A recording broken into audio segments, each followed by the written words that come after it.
अस्सलाम वालेकुम स्टूडेंट्स। आज का जो हमारा टॉपिक है वो है मेथड ऑफ मल्टीप्लायर्स।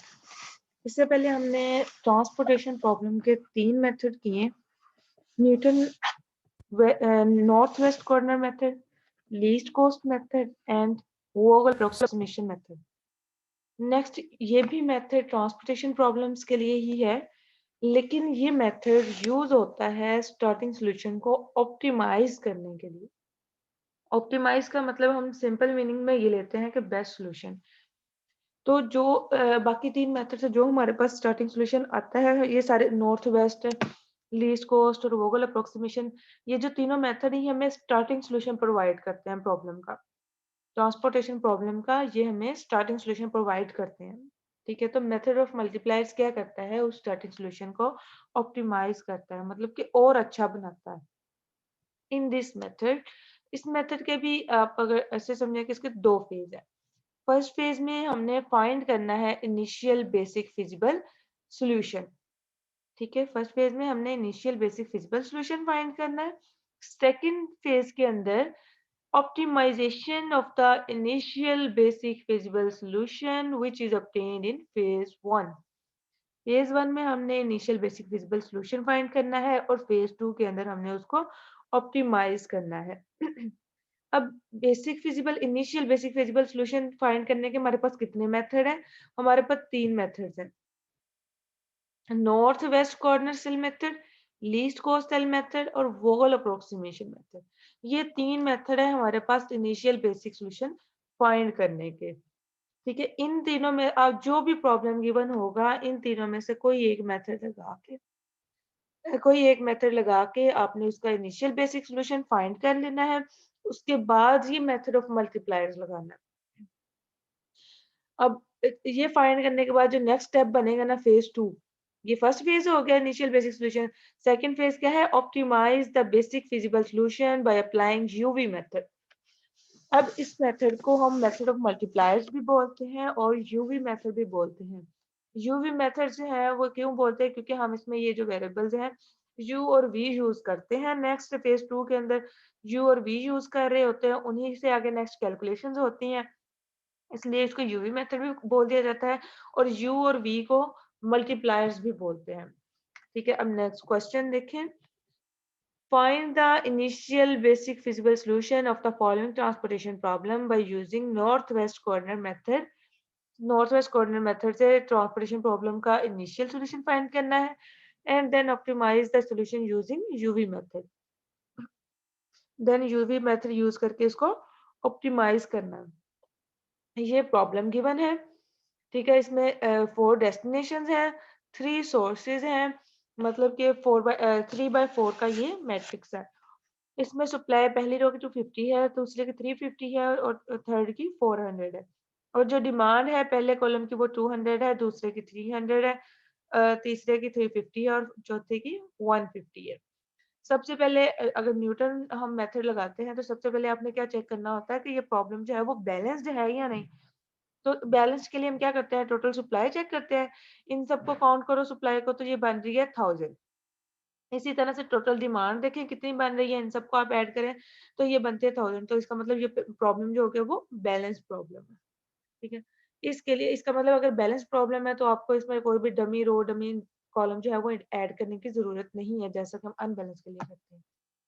अब न्यूटन मेथड लगा के न्यूटन नहीं, north west corner method apply करके हमने इसका पहला इनिशियल सॉल्यूशन फाइंड करना है। नॉर्थ वेस्ट कॉर्नर मेथड क्या कहते हैं? आपने टॉप लेफ्ट सेल से स्टार्ट करना है, उसको मैक्सिमम वैल्यू असाइन करनी है।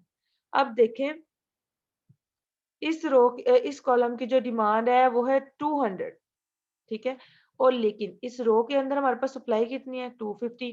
तो हम इजीली इसको 200 प्रोवाइड कर देंगे। 200 प्रोवाइड करने के बाद यहाँ पे जो सप्लाई बची है वो है 50। ठीक है, और जो यहाँ पे डिमांड बच गई है वो 0। 0 का मतलब अब ये कॉलम सेटिस्फाई हो गया है। अब हमने इसमें और कोई भी वैल्यू असाइन नहीं करनी, तो हम इसको ऐसे क्रॉस आउट कर देंगे। ठीक है, उसके बाद नेक्स्ट वाले पे आ जाए। टॉप लेफ्ट से ही आपने हमेशा स्टार्ट करना है, नॉर्थ वेस्ट में। इसको इसकी डिमांड क्या है सेकंड कॉलम की? 300। और इस रो की सप्लाई कितनी है, वो है हमारे पास 50। तो हम जस्ट इसको 50 ही असाइन कर सकते हैं, क्योंकि इस रो की सप्लाई इससे ज्यादा नहीं है। तो हम इसको 50 असाइन कर देंगे। यहाँ पे बाकी जो है वो 0 बच गया, 0 सप्लाई बच गई, और डिमांड कितनी बच गई, 250। ठीक है, ये 250 जो है वो इसकी डिमांड बाकी बच गई। तो इससे क्या हुआ, ये रो 0 हो गई है, इसमें रो सेटिस्फाई होगी, तो हम इसको क्रॉस कर देंगे। अब ये नीचे वाला टेबल हमारे पास बचा है, तो इसके टॉप लेफ्ट से स्टार्ट करें, यहाँ पे वैल्यू असाइन कर दें। ये 250 वैल्यू असाइन की है, बाकी सप्लाई जो है वो 100 बच गई, और 100 बचने के बाद ये कॉलम जो है वो सेटिस्फाई हो गया, तो इसको भी क्रॉस आउट करना है। सिमिलरली इस वाले सेल पे आ जाए, यहाँ पे वैल्यू असाइन करें। 100 असाइन करने के बाद ये सप्लाई सेटिस्फाई होगी, तो इसको रो को क्रॉस कर देना है। फिर लास्ट वाले में इसको 250 वैल्यू असाइन की, बाकी जो है नेक्स्ट वाले सेल को असाइन कर देंगे। ये हमारे पास इसका स्टार्टिंग सोल्यूशन आ गया। अब इसका स्टार्टिंग सोल्यूशन, ये फाइनल टेबल बन गया। इसका स्टार्टिंग सोल्यूशन फाइंड करने के लिए क्या करना है कि इसकी जो ये वैल्यूज हमने एलोकेट की हैं, इनको कॉस्ट के साथ मल्टीप्लाई करना है और ऐड कर देना है। 200 इंटू 3 किया, प्लस फिर 50 into 1 plus 250 into 6 plus 100 into 5, ये सारी वैल्यूज जो है मल्टीप्लाई करके ऐड कर दे, तो जो इसका बेसिक सोल्यूशन आ रहा है वो आ रहा है 3700। इसकी टोटल कॉस्ट आ रही है। अब ये जो ट्रांसपोर्टेशन के प्रॉब्लम्स होते हैं, इसमें हमने अपनी कॉस्ट को मिनिमाइज करना होता है। ठीक है ना। ट्रांसपोर्टेशन प्रॉब्लम का सिर्फ एक ही ऑब्जेक्टिव होता है कि जो चीजें एक जगह से आपने दूसरी जगह लेके जानी है, उस पर जो कॉस्ट आ रही है उसको आपने मिनिमम करना है, उसको मिनिमाइज करना है। ठीक है। तो अब यूवी मेथड अप्लाई करके या मेथड ऑफ मल्टीप्लाई कह लें, उसको अप्लाई करके हमने इस कॉस्ट को मिनिमम करना है कि जितनी को वो मिनिमम हो सकती है। ठीक है। इसको ऑप्टिमाइज करना है इस सोल्यूशन को। नेक्स्ट यूवी मेथड अप्लाई करने के लिए हम क्या करेंगे, द डिटर्मिनेशन ऑफ द, जिस तरह से सिंपल आप ये समझ लें कि सिंप्लेक्स मेथड है ना, सिंप्लेक्स मेथड में क्या होता है कि एक टेबल बना होता है। ठीक है ना। फॉर एग्जांपल एक टेबल हम बनाते हैं, उसमें यहाँ पे फर्स्ट जो रो होती है वहां पे हम लिखते हैं नॉन बेसिक वेरिएबल्स।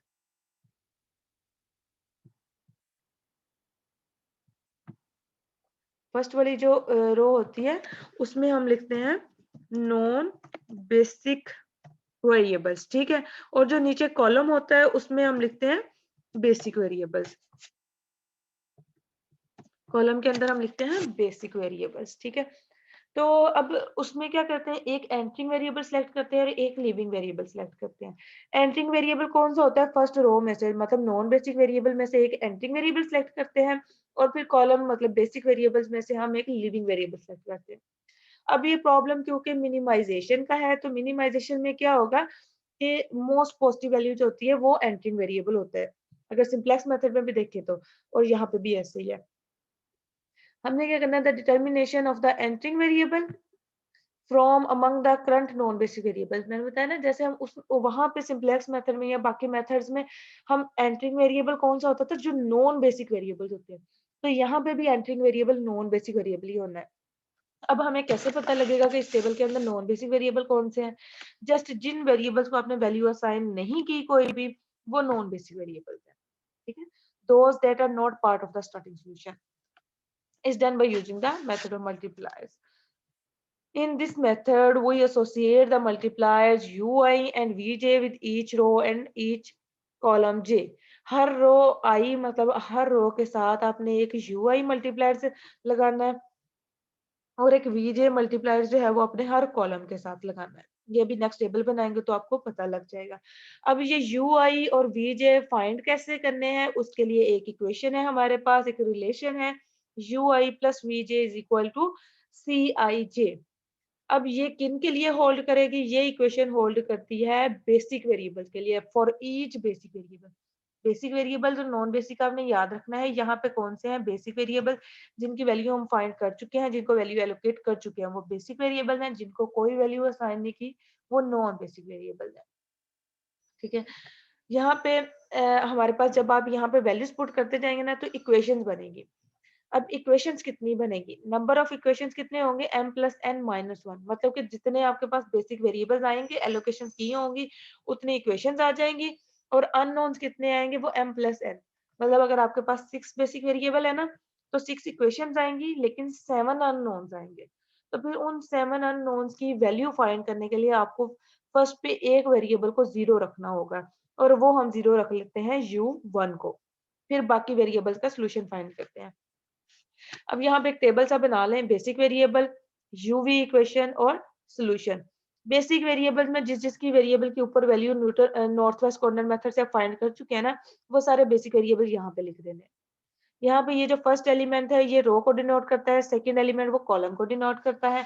तो जो रो है उसका इंडेक्स यू के साथ आएगा, जो कॉलम है उसका इंडेक्स वी के साथ आएगा। तो बस इसी क्वेश्चन में पुट करते जाएं और यहाँ पे लिख दें। ये बनेगा u1 plus v1 is equal to c11। c11 की वैल्यू आपने यहाँ से टेबल से लगानी है, ये c11 की वैल्यू है।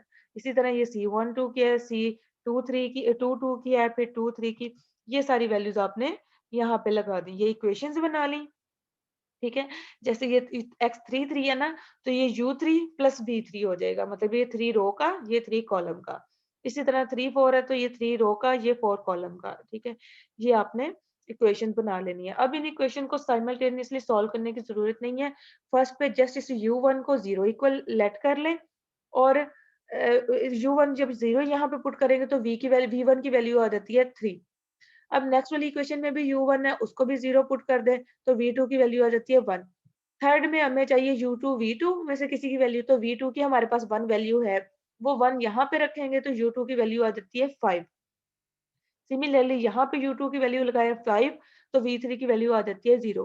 तो ये सारे आपने u और v की वैल्यू फाइंड कर लेनी है और ये आप देखेंगे कि ये हमारे पास टोटल 7 वेरिएबल्स आ रहे हैं, 7 अननोन्स थे, ठीक है। और ये इक्वेशंस टोटल कितनी आ रही हैं, ये 6 आ रही हैं। अच्छा, उसके बाद आपने नॉन बेसिक वेरिएबल्स की वैल्यू कंप्यूट करनी है, उनकी वैल्यू फाइंड करनी है। वो किस फार्मूले से आप करेंगे, सेम वही ऊपर वाला फार्मूला है। ये जो आपने इक्वेशन फाइंड करने के लिए लगाया है, इसका सी आई जे को उठा के उस साइड पे ले जाए, इसका जो भी आंसर आएगा उसको इक्वल रख देना है एक्स आई जे के, नॉन बेसिक वेरिएबल्स के, ठीक है। ये लगा दिया x i j equal to u i plus v j minus c i j. अब जितने भी नॉन बेसिक वेरिएबल्स रह गए हैं, मतलब वन और 1 2 जो थे वो तो बेसिक हो गए ना, उसकी वैल्यू आ गई हमारे पास। जिनकी वैल्यू उस टेबल में नहीं आई स्टार्टिंग सोल्यूशन वाले में, उनकी वैल्यूज आपने इस तरह से फाइंड कर लेनी। x13 लिखा है तो ये 1 रो है, थर्ड कॉलम है, तो u1 प्लस v3 आ गया और कोस्ट कौन सी आ गई, c13, ठीक है। इनकी कोस्ट लगाएं 7 और u1 की वैल्यू लगाएं, v3 की वैल्यू लगाएं, तो ये आंसर आ गया, ठीक है। ये सारे वैल्यूज आपने फाइंड आउट कर लेने हैं। अब हमने सिलेक्ट करना है एक एंट्रिंग वेरिएबल और एक सिलेक्ट करना है लीविंग वेरिएबल। एंट्रिंग वेरिएबल, क्योंकि ये प्रॉब्लम किसका है, मिनिमाइजेशन का, तो मिनिमाइजेशन के केस में मोस्ट पॉजिटिव वैल्यू जो होगी वो एंट्रिंग वेरिएबल होगी। अब यहाँ पे मोस्ट पॉजिटिव वैल्यू कौन सी आ रही है, वो 6 आ रही है जो कि x21 की है, तो ये हमारे पास क्या हो गया, एंट्रिंग वेरिएबल। यहाँ पे लिख भी दिया कि एंट्रिंग वेरिएबल्स क्या होता है, एंट्रिंग वेरिएबल कौन सा होगा, वो नॉन बेसिक वेरिएबल होना है जिसकी मोस्ट पॉजिटिव वैल्यू होगी, ठीक है। और लिविंग वेरिएबल कौन सा होना है, बेसिक वेरिएबल, ऐसा बेसिक वेरिएबल, मतलब बेसिक वेरिएबल जो हमारे पास पहले से वैल्यू मौजूद है, associated with the smallest value in the corner in the loop. हमने एक लूप बनानी है, वो मैं अभी आपको बताती हूँ, क्लोज्ड लूप बनानी है, उनके कॉर्नर वाले अपने बेसिक वेरिएबल देखने हैं किसकी वैल्यू कम आ रही है, ठीक है। अब देखें, ये हमने अब वही टेबल है, पहले ये सारी वो वैल्यूज एज इट इज लिख दी है, 250 250 ये सारी लिख दी।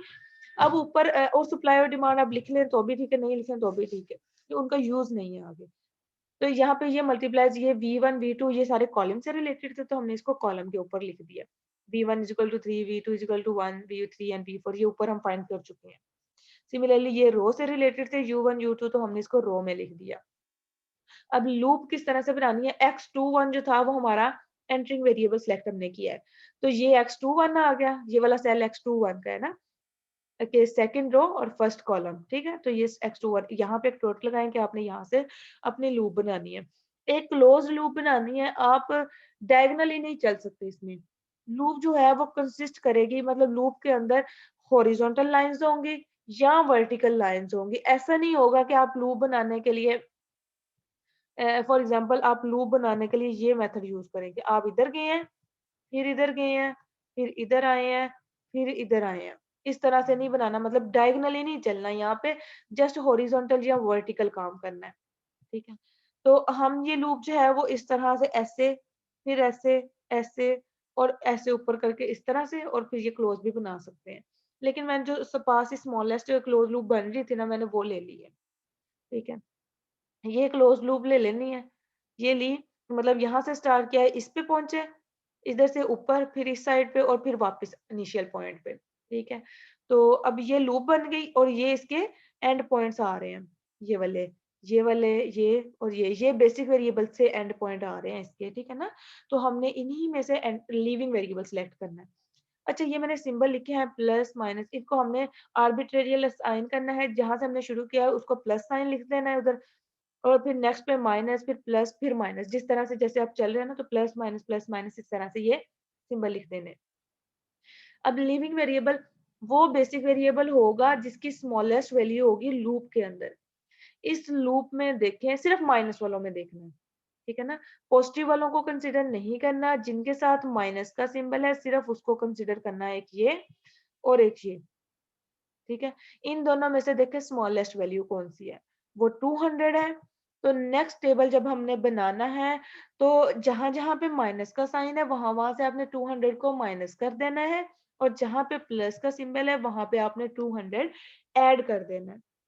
और ये जो वैल्यू है ना 200 ऐड करेंगे, वो एंट्रिंग वेरिएबल वाले सेल में आ जाएगी, यहाँ से खत्म हो जाएगी, फिर यहाँ पे अगले टेबल में आपने कोई वैल्यू असाइन नहीं करनी। तो आइए देखते हैं नेक्स्ट क्या बनता है। After constructing the loop we see that the new values of the variable। अब ये देखें, ये माइनस आ रहा है ना, तो इसमें से भी आपने, ये लिविंग वेरिएबल है हमारा, तो इसमें कोई वैल्यू असाइन नहीं करनी यहाँ पे। ठीक है, ये 50 है, इसके साथ कौन सा सिंबल आ रहा है, प्लस का, तो इसमें आपने ये वाला 200 जो है वो ऐड कर देना है, जो लिविंग वेरिएबल का कोफिशिएंट आ रहा है ना उसको आपने ऐड कर दिया इसमें। यहाँ पे माइनस का सिंबल है तो ये माइनस कर दिया, 50 बन गया। यहाँ पे प्लस का है तो ये 200 आ गया। इन वैल्यूज को हमने लूप में यूज नहीं किया, तो ये आपने एज इट इज लिख लेनी है, यहाँ पे ये एज इट इज बन गई। ठीक है, नाउ अगेन ये लूप आपने बाद में बनानी है। अगेन आपने सारे नॉन बेसिक वेरिएबल, अब इस टेबल को देख के, अब इसमें जिनको वैल्यूज असाइन होगी ना वो बेसिक बन गए हैं, और जिनको वैल्यूज असाइन नहीं हुई वो नॉन बेसिक है। अब आपने ये वाले नॉन बेसिक फाइंड करने हैं, तब तक फाइंड करने हैं जब तक वो सारे के सारे नेगेटिव नहीं बन जाते। ठीक है ना, मतलब कि कोई भी उसमें पॉजिटिव ना रहे। तो ये फिर आपने ये बेसिक वेरिएबल दोबारा से फाइंड किए, इनकी वैल्यूज ये वाली आ गई। अब इनमें देखें मोस्ट पॉजिटिव वैल्यू क्या आ रही है, 1 आ रही है, तो x32 जो है वो हमारा एंट्रिंग वेरिएबल हो जाएगा। ये x32 क्या हो गया, एंट्रिंग वेरिएबल हो गया। यहाँ से आपने एक स्मॉल क्लोज लूप बना लेनी है। मैंने यहाँ से लूप बनाई है, इधर वाले सेल में आए हैं, फिर ऊपर के हैं, ये वाला सेल आया और नीचे वाला सेल आ गया।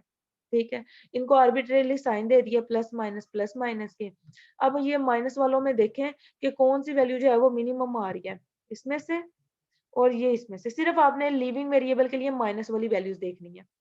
तो स्मॉलेस्ट जो है वो 50 आ रही है, तो नेक्स्ट वाले टेबल में आप इसको इधर से खत्म कर देंगे, और इसमें से भी 50 माइनस कर देंगे, और जहां पे प्लस है वहां पे इसको ऐड कर देंगे। तो नेक्स्ट टेबल देखते हैं क्या बनता है। यहाँ पे देखें, यहाँ पे कोई वैल्यू हमने नहीं, लूप में इसको नहीं एंटर किया, तो इसको हमने कुछ भी नहीं करना। ये 250, ये 200 और ये 150 एज इट इज लिखा जाएगा। ठीक है, वैल्यूज किसकी चेंज होनी है, इनकी। इसमें ये हमारा लिविंग वेरिएबल है, इसको हमने कोई वैल्यू असाइन नहीं करनी। जब इसमें से 50 माइनस करेंगे 0 हो जाएगा ना, वो वैल्यू हमने इसको असाइन नहीं करनी है लिविंग वेरिएबल को। इसके अलावा अगर यहाँ पे लूप के अंदर 50 होता तो हम उसको 0 वैल्यू असाइन करते। ठीक है, 250 में से 50 माइनस किया, यहाँ पे 200 आ जाएगा, यहाँ पे 150 आ जाएगा और यहाँ पे 50। तो ये देखा नेक्स्ट टेबल, ये हमारे पास ये टेबल बन गया। ठीक है, अब आपने क्या करना है, दोबारा से कैलकुलेट करना है नॉन बेसिक वेरिएबल्स को, जिनकी वैल्यू ये वाले बॉक्सेस की, इनकी वैल्यूज हमारे पास नहीं है ना, इनकी वैल्यू आपने यहाँ से फाइंड करनी है, उसी फॉर्मूले से फाइंड करें। और उस देखेंगे क्या अब यहाँ पे कोई पॉजिटिव वैल्यू आ रही है, तो नो। अगर यहाँ पे कोई पॉजिटिव वैल्यू नहीं आएगी तो हमने अपने मेथड को यहीं पे स्टॉप कर देना है, क्योंकि अब कोई भी और एंट्रिंग वेरिएबल नहीं है। ठीक है, हमने यहाँ पे मेथड को स्टॉप कर दिया। मेथड को स्टॉप करने के बाद आप इसका स्टार्टिंग सोल्यूशन, वो ऑप्टिमल सोल्यूशन कैलकुलेट कर लें। सिमिलरली वो कैलकुलेट कैसे करना है, 250 into 1 plus 200 into 2 plus 150 into 5 plus 50 into 3 plus 200 into 3 plus 150 into 2, और इन सबको ऐड कर दें, तो ये हमारे पास जो ऑप्टिमल सोल्यूशन बनता है 2450। अब इनिशियल सॉल्यूशन से कितना आया था? इनिशियल सॉल्यूशन से हमारे पास आया था 3700। इनिशियल सॉल्यूशन से हमारे पास ये आया था, ठीक है। और इससे ऑप्टिमल सॉल्यूशन कितना आ गया? 2450। ये टोटल कॉस्ट आ गई, तो ये हमारा पास ज्यादा बेस्ट सॉल्यूशन है ये वाला, ठीक है।